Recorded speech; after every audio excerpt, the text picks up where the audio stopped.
നമുക്കെല്ലാവർക്കും ഇങ്ങനത്തെ ഒരു ഫ്രണ്ട് ഉണ്ടാവും അല്ലേ? നമ്മളെ കണ്ണൂർ ഭാഷ ചോദിക്കുകയാണെങ്കിൽ എങ്ങനത്തെയാപ്പാ? ഒട്ടും പ്രതീക്ഷിക്കാത്ത സമയത്ത് നമ്മളെ ലൈഫ് കയറി വരികയും ചെയ്യും. പിന്നെ ഒരു ലഹരി പോലെ അഡിക്ഷൻ ആവും. അത് കഴിഞ്ഞ് നമ്മളത് ഒഴിപ്പിക്കണമെങ്കിലോ വല്ല കൂടോത്രം ചെയ്യേണ്ടി വരും. അങ്ങനെ 8ാം ക്ലാസ്സിൽ നിന്ന് എനിക്ക് കളഞ്ഞു കിട്ടിയ മുതലാണ് ഇത്. പേര് അരുണസാന്ദ്ര. അതിനൊരു വെറൈറ്റി ഇല്ലേ? അതുപോലെ തന്നെ വെറൈറ്റിയാണ് ആളും. കൈകടത്താത്ത മേഖലകൾ വളരെ കുറവാണ് താനും. അല്ല, നമ്മൾ പറഞ്ഞു ഇത് എവിടെ എത്തിയേ? നമ്മൾ പറഞ്ഞു തുടങ്ങിയത് ബാധ അല്ല സൗഹൃദത്തിനെ കുറിച്ചല്ലേ?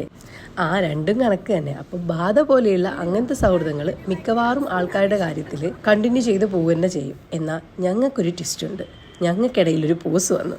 ഈ 2020 സോഷ്യൽ മീഡിയാസ് ഒന്നും ഇല്ലാണ്ട് വെറൈറ്റി ലൈഫ് നയിക്കുന്ന എൻ്റെ ഈ ഫ്രണ്ടിനെ ഞാൻ എങ്ങനെ കോണ്ടാക്ട് ചെയ്യാനാണ് ഗൈസ്?